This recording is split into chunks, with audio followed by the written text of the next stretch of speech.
Seguimos então, gente, o nosso curso de Geopolítica da Idade Moderna e Início da Contemporânea e continuamos na China para ver um conflito muito importante para a geopolítica daquela nação, que hoje é o segundo maior PIB, né? E para muitos, né, um grande problema, certo? Na geopolítica mundial. Então nós vimos anteriormente que a Guerra do Ópio 1 e 2 enfraqueceu a dinastia Qing. E na Segunda Guerra do Ópio, então, gente, tá? Ela foi obrigada a permitir às embaixadas estrangeiras abrir mais ainda os seus portos ao livre comércio e permitir uma coisa que nunca foi permitido, tá? A expansão do cristianismo e aí, então, certo, gente, a conversão do povo chinês. Nos parece uma questão simples, mas não é, gente, como eu te expliquei anteriormente. Por quê? Porque naquela época, tá, gente, a China é superpopulosa, mas tem uma nação, certo, muito desenvolvida por um lado, mas, né, uma grande quantidade da população pobre.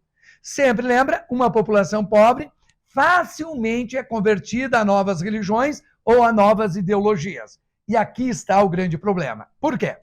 Porque entre 1851 e 1864, ocorreu uma das mais importantes revoluções da história da humanidade, chamada Revolução Taiping, certo? Então nós sabemos, tá, que ela foi uma revolução entre o governo chinês da dinastia Qing, que estava enfraquecida pelas guerras do ópio, contra um grupo místico, liderada por um cara chamado Hong Xiuguan, certo? Que era, então, se autodenominava irmão de Cristo. Então dá uma olhada, gente, tá? Xiuguan aqui. Então hoje tem uma estátua dele, né, na região que ele fez a revolta naquela época, e ele é um cara que se converteu ao cristianismo, certo, gente? E aí? Tu vai dizer, não tem nada a ver com o imperialismo. Não, né, gente? Por favor, tem tudo a ver, porque foi o cristianismo, né, o imperialismo que levou o cristianismo e a cultura ocidental para lá. Então nós sabemos, né, gente, que ele se autodenominava, então, o irmão de Cristo, e aí ele dá origem, então, à Revolução Taiping. Qual era a finalidade, o objetivo deles? Muito simples, gente. Substituir a cultura confucionista e budista, tá? Que é riquíssima e milenar, pelo cristianismo místico. Ou seja, quando tu tens, como te expliquei, uma população pobre, miserável, facilmente ela é convertida a determinadas ideologias. E aqui há um cristianismo místico. Por isso, gente, tá? Taiping significa a Era da Paz Celestial. A Era da Paz Celestial significa exatamente, então, que a gente... Taiping, beleza? Por isso, Revolução Taiping. Lembrar um ponto importante. Ela é simples no estudo, mas ela é muito importante nas consequências. A rebelião começou, então, na província, tá, gente? De Guangxi e estendeu-se rapidamente pela região do Rio Azul. Beleza, gente?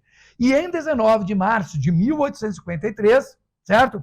Os rebeldes tomaram a cidade de Nanquim, certo? A principal cidade daquela região e uma das principais cidades, então, da China. Veja, gente, que não é algo simples, porque quando tu se expande através de um cristianismo ou qualquer outra religião mística, cultura ou ideologia mística, é evidente que tu vai massacrar a população que não aceita ser convertida. Por isso, gente, tá? Nós tivemos um grande conflito, como tá aí, gente, que foi por 14, 15 anos, tá? Conflito terrível, certo? Entre as tropas imperiais, que tiveram apoio, então, de militares ingleses e mercenários estadunidenses. Por quê? Porque naquela época os Estados Unidos, né, estava desenvolvendo a indústria bélica e organizando seu grande exército internacional.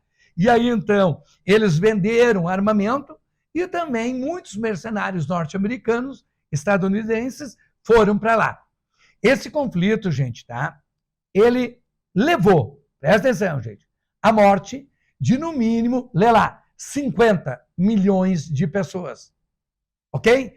Então não é algo simples, gente. São 5 dezenas de milhões de pessoas. Por quê? E aí, Marcos, mas o que de novo vou até ressaltar? Com o imperialismo. Quem levou o cristianismo até lá? O imperialismo. A primeira e a segunda guerra do ópio. Então, ela pode ser considerada, então, a Guerra Taiping, uma consequência direta da Guerra do Ópio, do imperialismo inglês, norte-americano, francês, ou seja, europeu, tá, gente? Mas norte-americano na China. E naquela época, né, pessoal, Estados Unidos, em 1852, havia exatamente imposto à China e ao Japão e outras nações da Ásia a famosa política de portas abertas. O que significa? Tu és obrigado a se abrir ao livre comércio dos Estados Unidos ou nós vamos invadir e bombardear. Beleza? Então nós chamamos isso posteriormente da política de Big Stick, grande porrete. Ou tu me obedece ou eu baixo o cacete. Então, gente, esse é um conflito importante. Por quê? Se 50 ou mais, alguns falam 60, 70 milhões, mas se 50 milhões de chineses morreram, enfraqueceu a China, enfraqueceu a dinastia Qing, certo? Que cada vez mais se abre aos interesses do imperialismo internacional, ok? Daí a importância, então, da revolta, tá? Taiping, que tentou, então, expandir o cristianismo, mas que, na prática, enfraqueceu a China como nação e a dinastia que dominava, a dinastia Qing, ok? Vamos lá? Gostaram, gente? Bora fazer história. Vem para História para Valer. Abraço!